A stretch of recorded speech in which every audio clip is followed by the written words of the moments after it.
Ludus Vulpes.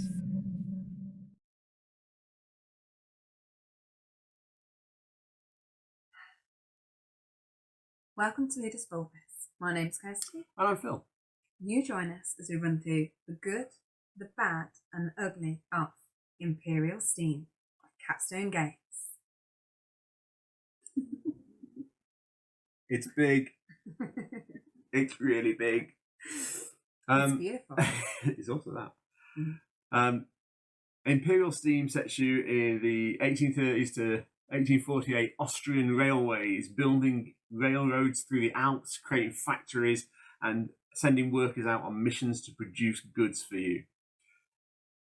Yeah, produce goods. That sounds really generous. We'll talk about that later. It is, as Chris said, by Capstone Games. It fills a table very comfortably. And we've got our good, the bad, and the ugly to go through. However, before we do that, let's just go down to the table and talk about how this game plays. So, as you can see, we've got a game that we've completed. I put my money back in the money stacks. Kirsty kept hers out because she won the game and wanted to show off. Shockingly. Are we talking Do you not? So, in a game of Imperial Steam, you have got, you're going to start off with a rail station in Wien, and you're going to be building your railways ideally to get down to Trieste, and which way means you can export goods to the open market by completing these contracts. At the end of the game, the person with the most money will be declared the winner. However, there are some complications. So during the game, you are going to be taking one of 11 actions, and they're all dictated here. The actions, for the most part, are fairly obvious of what you're going to be doing. There's an action to build a railway track, and we'll talk about that in the ugly because I missed it in the rulebook and we played incorrectly in our first game. But then you don't have to make that same mistake. So you're going to be putting railway tracks out, connecting to these stations and extending your network. You're going to be hiring workers, and you are going to be building buildings, factories and train stations. Mm-hmm. You can produce resources by visiting those factories and collecting the produce from those factories. Or you can purchase one individual resource from the market, which immediately goes into your warehouse or train. Alternatively, depending on the round number, will depend on how many goods you can order to be delivered ready for your next round. It's not as fast as Amazon. Mm-mm. Well, I don't know. You can also pay to either upgrade your train or purchase another train, which therefore gives you more carriages, because each of the trains has a separate number on, which dictates the number of carriages, i.e. the number of money you can either earn from passenger carts or the number of warehouse or goods storage that you have on those trains. So, and then on the third line of action tiles at the top, we've got take a contract, secure one of these contracts. Contracts do a number of things. They steal spaces for goods in your trains, so you have less available goods. And they also give you investors to put on your investment track just here. I'm not sure which track's more shot. So those investors, we'll talk about those in a moment because we'll come on to the next bit. So it allows you to secure those contracts. The contracts are only valid if somebody, not necessarily you, but somebody gets their entire network connected to Trieste. If not, you just ignore them. Fine. You can pay 10 guldens, which is the currency, to increase your influence on this influence track. I have not, and Kirsty has, but probably not through that action. There are other ways of doing that. And then finally, on the last action there, you can manipulate to the share price. So you push your share price up on your share price indicator. But for every one of those you do, you're going to lose some influence. Mm-hmm. Or you can drop your share price as low as you want. And you might want to do that because you want to raise some capital from your investors, which is good. But actually, every time you spend one of these investors, just here, so I've got an investor here, and my share price is 40, so I can get rid of this one investor into here. That's every investor I've got in here at the end of the game, I'm going to have to pay them 10% of my total earnings for the entire game. And as we said, those earnings are how you win the game. So you don't want to be cashing out to too many investors, but there are big bucks to be earned from investors. So you're probably going to cash out a couple of investors through the game, minus 20, minus 30% towards your total score. It's interesting. And the top 2 actions. So you can simply take 10 goldens to increase your funds. It's a terrible action. But it's not as bad as the next one. You can pass. You can choose to literally put your hand there and do nothing. Now, the reason that is there at all is because you'd be like, well, why don't you just go to the 10 golden space again? Because if you do go to the 10 golden space, or any other space multiple times, you lose an influence. Now, in the last round of the last game, Kirsty's influence was here, which matched these 2 markers, which are the hub cities, and their influence across the game. And if she'd have gone back to the 10 golden, she'd have reduced her influence there, and that would have deducted her 60 goldens at the end of the game. So it was worth it just passing. I'm just passing, not doing that again, just going to pass. Yeah. So as you're taking actions, you're putting rail lines on the board, you're building factories. When you build factories, you're going to be assigning a worker to a factory. They're going to have goods associated with them, and then you're going to be able to bring those goods off, either produce them for your own benefit or sell them to these hub cities, as we've done, for cash money, or almost more excitingly, hard-earned keys. And keys are worth money at the end of the game as well. And every turn you take, there are also a set of free actions you can take. So you can sell an investor or cash out an investor for whatever they're worth. So if my share price was at 90 and I got... I think that's what you did, actually. It is what I did. And I got 2 investors. Well, technically I'd need 4 investors. I've got 4 investors here. My share price is at 90. I can cash out down to 90, but each investor I cash out gives me 90. So that would give me 180 cash money, which in this game is great. Or I can spend a coal off my board to deliver a good from one of my factories on the board, and the maximum resources any factory is going to have is 4, so they disappears pretty quickly. I can spend a coal on this board to deliver a good to one of these hub cities, earning the value on that factory track there. Or I can buy a state line. So there are 3 state lines, which are represented by these crowns. I'm going to lay them down so you can see them more clearly. As you can see, I purchased 2 of them. She did. And instead of spending resources to build that line, you just pay the highest price of the connected city if you're the first person. The second person only pays the lowest price of the 2 connected cities. Which in this one, doesn't matter. It's 50 anyway. It's 50 or 50, yeah. So that's another free action on your turn. And as the game progresses, you extend across the map, you put factories out, you're bringing resources, you're taking contracts, hopefully getting to Trieste, so that as you get to Trieste, you can cash out these contracts if you have the factories that are represented on the cards. Every city you connect to, as Kirsty just pointed out, provides you with... Not every city. Not every city. Some cities provide you with... business tokens. So business tokens are basically free actions. 3 bonus actions. Yeah. Or so up to 3 bonus actions. 3, 2, or 1, depending on which space you go to. And these enable you to carry out basically the bonus actions, which you can do on any route. Oh no, it's not those. Not the bonus actions. I got it wrong. So it allows you to increase your share price.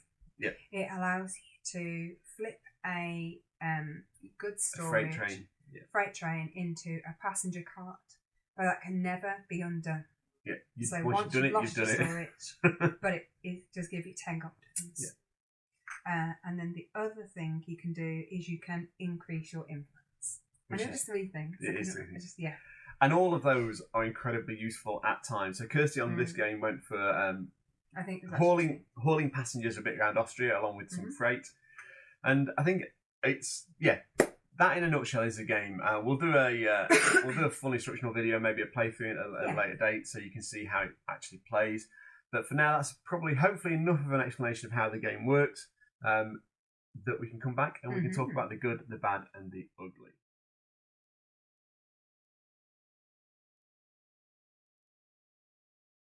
Fabulous. So, Kirsty, do you want to give us your good on this game? I would love to make it. Okay, well, do that then. So, for all those that saw the Essen list, the top 10 list that we had, this was on my top 10. And I was so pleased when I went to Essen and I was able to pick this little beauty up, because my God, it's such a good game. It delivers so much. Note the pun then, delivery. There is so much variability in this game and replayability.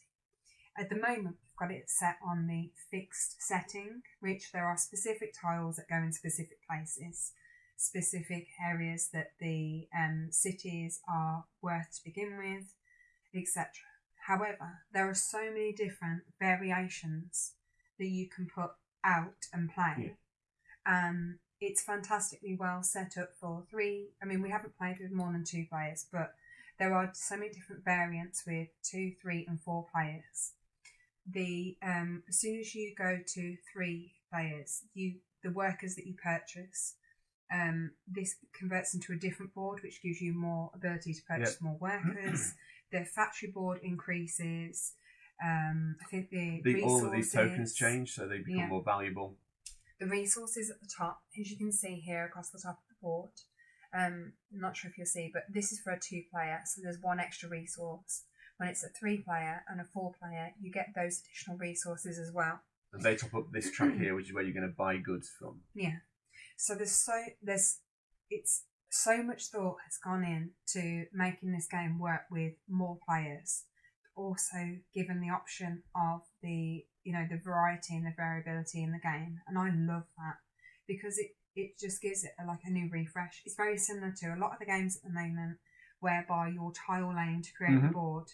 It gives it that vibe of it's new, it's something different from last time. And I love that.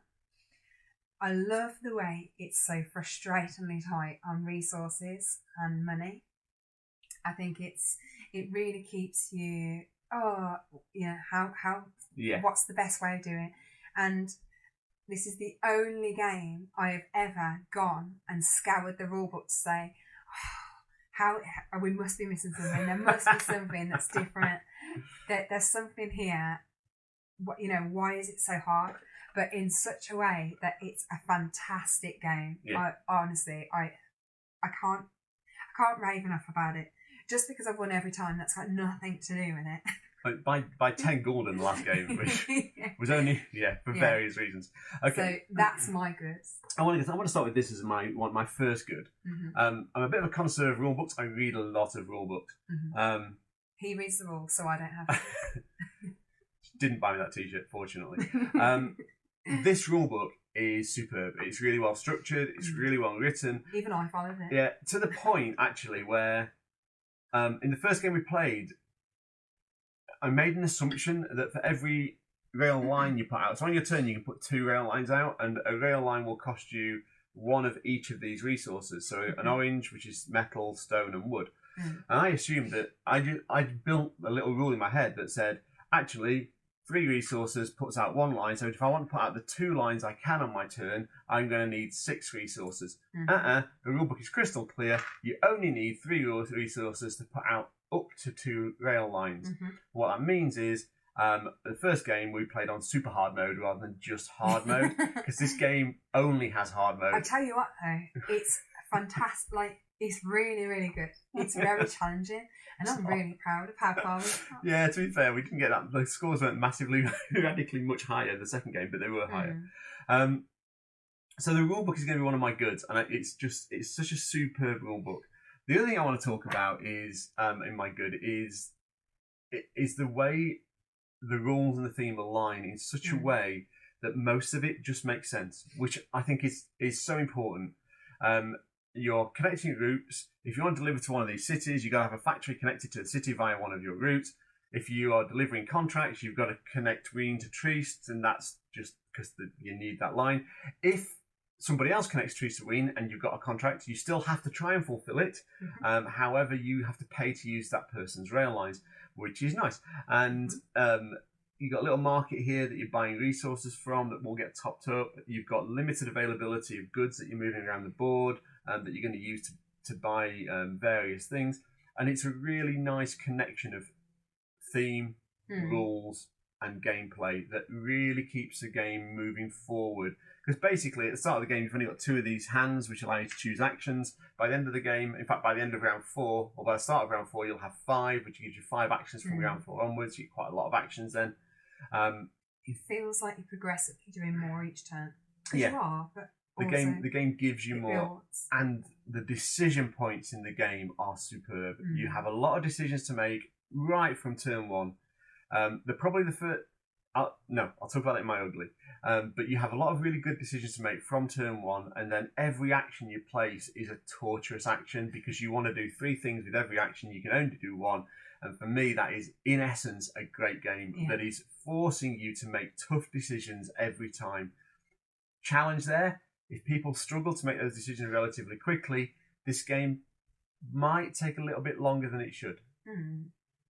But I'm not going to hold that against it because I really love the decisions, and we've not had a really bogged down game of this yet. No, it's felt because the actions are fairly straightforward. Yeah, it's kind of like okay, I'll do that, but you also must have to consider the repercussions of those actions. Of every action, and actually, though we don't really suffer from AP and we haven't that much higher, I can imagine in a multiple player game that could get a bit harder because you're almost having to try and, okay, well, if I want to get there to get that, I can see that they're going there. Do I want to give them the money which is going to help them? You'll see for the most part on the board, we've avoided going over each other's tracks because if you build a track that someone else has already built, you have to pay them 10 to basically borrow some of their construction, I guess. But you can go over somebody's tracks. These tracks can hold 4 different colours. That's fine. But you pay them. So we kind of avoided that. But actually, in a 4-player game, you're going to have to, and that is going to cause even more frustrations and even more struggle because you're giving that person 10 guldens, which is the lowest denomination note here, the 10. And end. So this, my only one slight bad with this game is the fact that at the end, if you've used your investors, whatever your total amount is, you have to lose 10% of that total amount. Per investor. So Phil actually had three investors, didn't you? Which meant I lost 30% of my... And when you're doing the maths and you come out with something like 406 or... it's 300 and... I had 306 and you had... 294. Yeah, it doesn't matter because it index the score, but they don't have the smaller notes to reflect that. Yeah, and actually, you're probably going to use a dry whiteboard. Yeah, calculate. I don't think it matters too much. So, do you want to start on with the bad then, if that's one of your bads, or is that more of an ugly? No. So, the only bad that I had with this game was fixed when we read the rulebook. That's fair. Because as Phil's already said, when we first played it, I was really struggling to figure out how I would get this amount twice. To take 2 routes. And also because the routes that you take, if you are building an orange line, you need a bridge. An extra orange. A bridge engineer and a tunnel engineer, which is the grey, I think, or that's right. So in the way that we taught ourselves to begin with, you need those to build the line. If it's an orange line, you need that. If, say, for example, where I was building here, and if I wanted to do here and here in one, you need all of that again. In my head, I needed all this to do that, and I don't see how I get the resources. And it was purely because of the misunderstanding of the rule. We were making it so hard, but I tell you what, play the game on that mode first. The rest of the game will seem so much easier. Honestly, it won't seem easier. It does seem easier. It might seem a little bit easier, but it won't seem that much easier.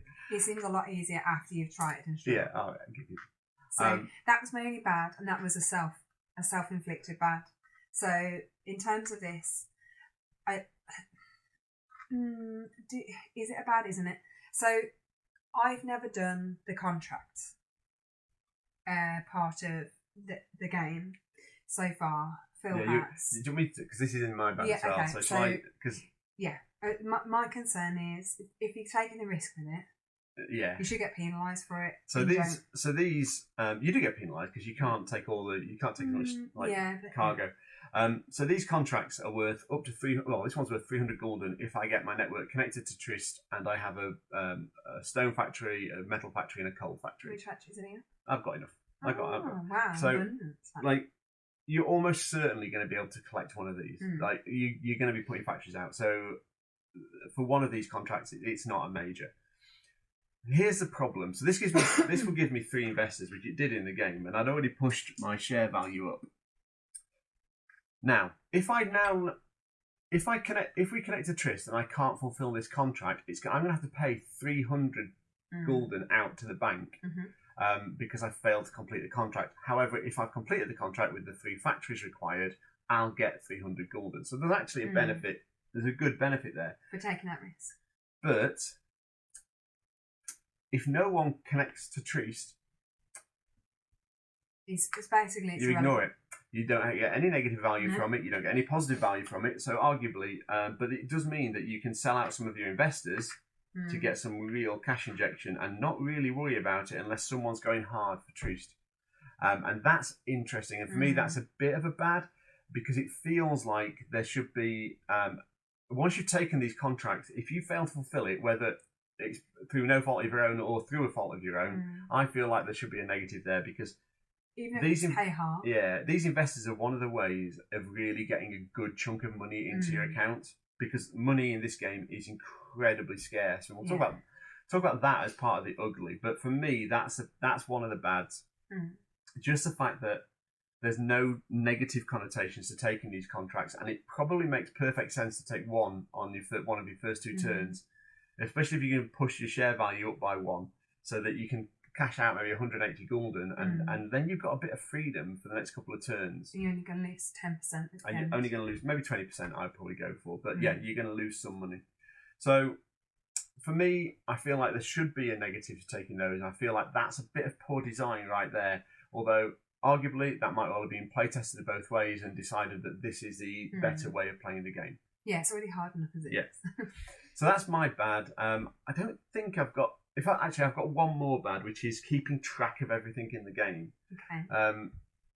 There's a lot of moving parts in this game, and whilst they are actually very well managed on your board, it is easy to forget to put your hand out on the tile you want to take. And I think a couple of games in the second game we played, both Kirsty and I had forgotten to put a hand out, taken the action, and it was only through careful observation that one of us said, actually, I feel like I've taken 2 actions. Oh yeah, I didn't put my hand out. So with the volume of moving parts, it's so important to keep. Yeah, I always say, play the game in sequence and you'll be fine. But particularly in this game, play the game in sequence because there are so many moving parts, and there's no sort of negative to not doing that. So unless you spot it, it could just go free. Yeah. Also, these little tiles here, which change the influence of a city, are bloody tiny and could have just done with being a little bit bigger so they were easier to read. Some of my glasses. Whatever. But they are tiny. And I constantly find myself going, what's the second number on blue, Kirsty? And then, anyway, they could be bigger. There's no reason for them to be that small other than they fit in the shields. From a graphic design point of view, I would like them to be a little bit bigger. That's my 2 bads. I have no other bads.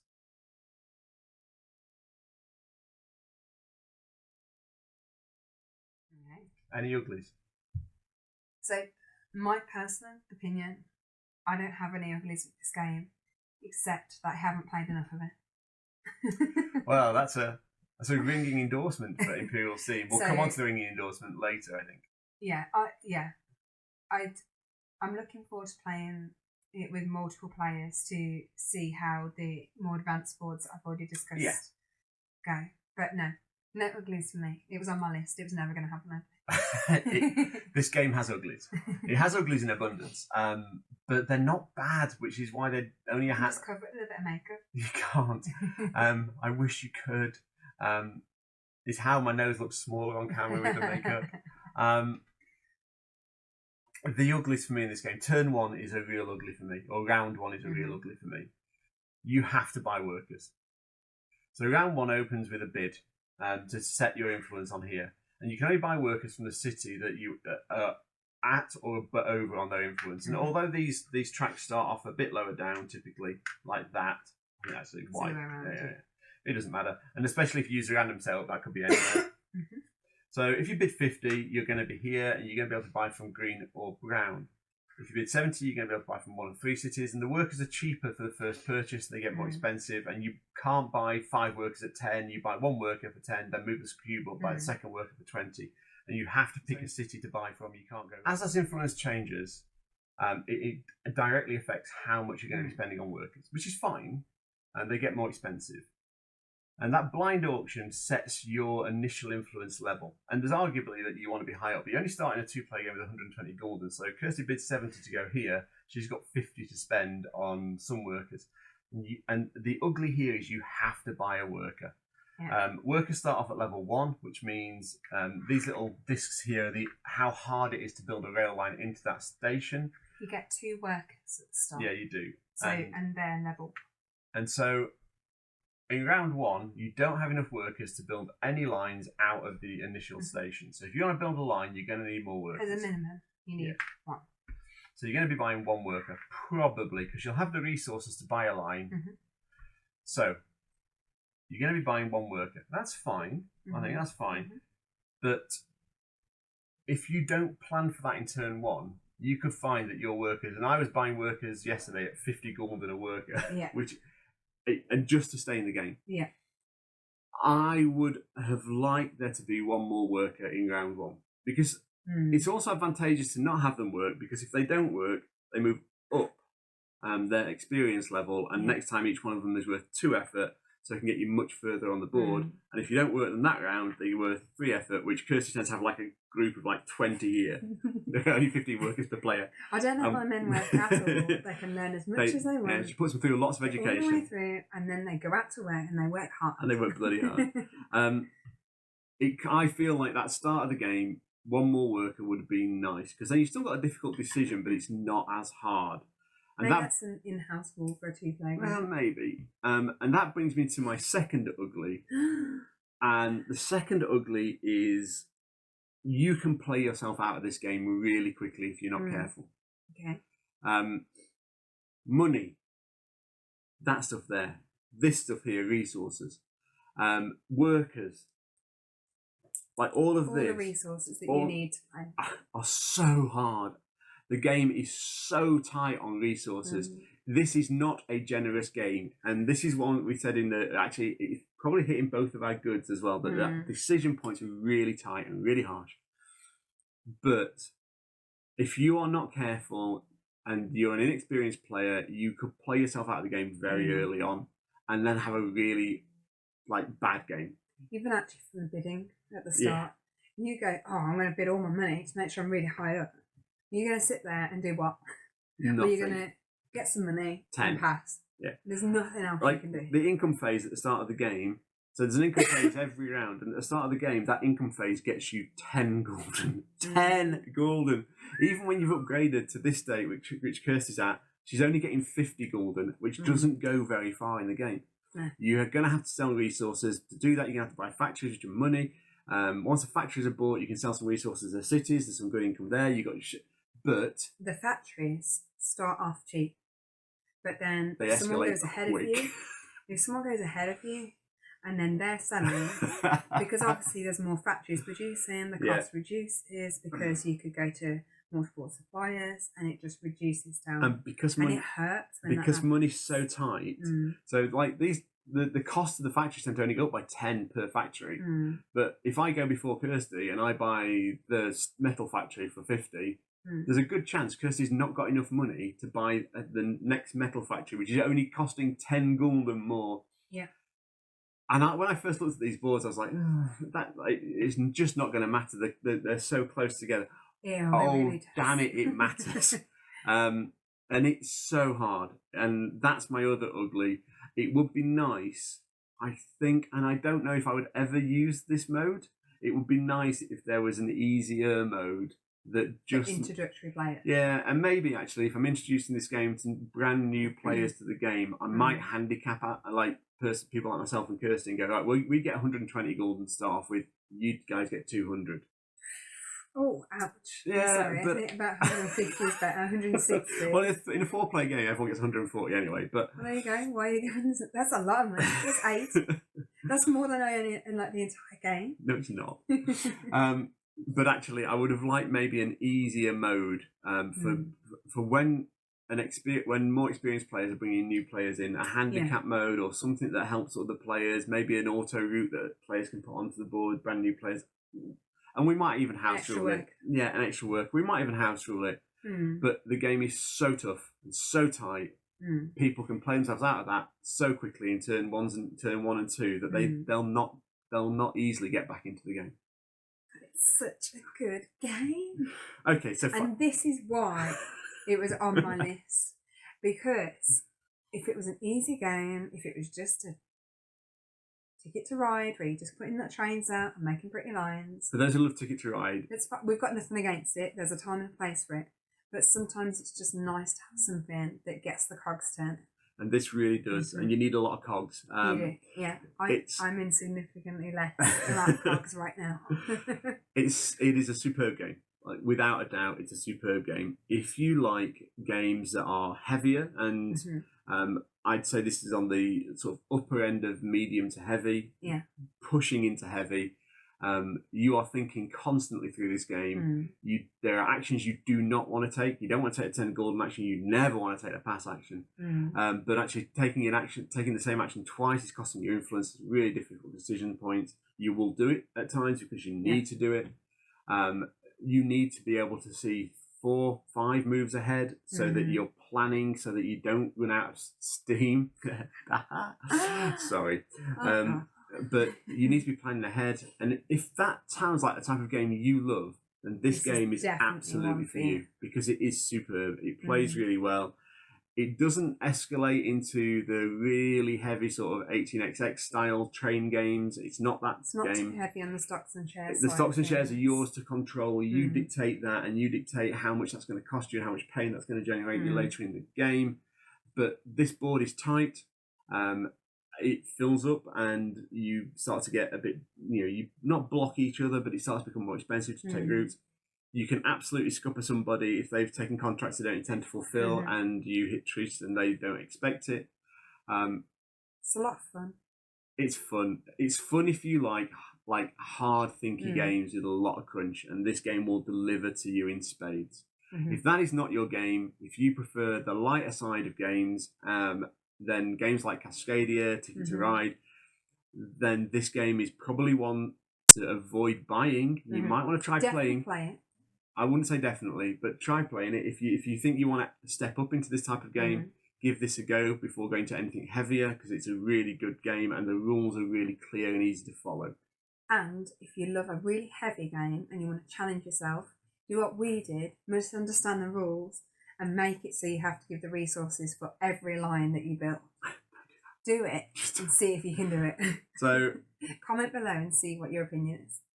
So it's worth it. For those of you that like heavier games, it's worth it. And I think for me, arguably, Capstone Games have knocked it out of the park over the last sort of 6 months with this, Boon Lake, and Coffee Traders. Yeah. And I am struggling to. And the Maracaibo expansion. And the Maracaibo. We've not played that yet. So until we play that, I'm not willing to comment.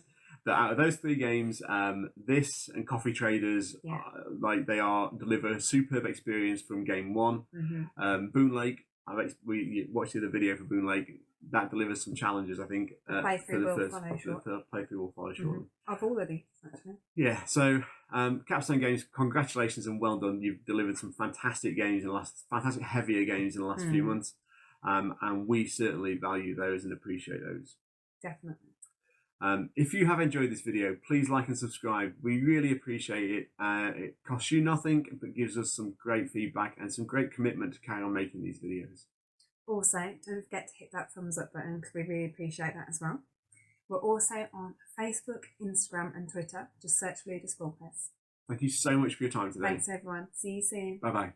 Bye.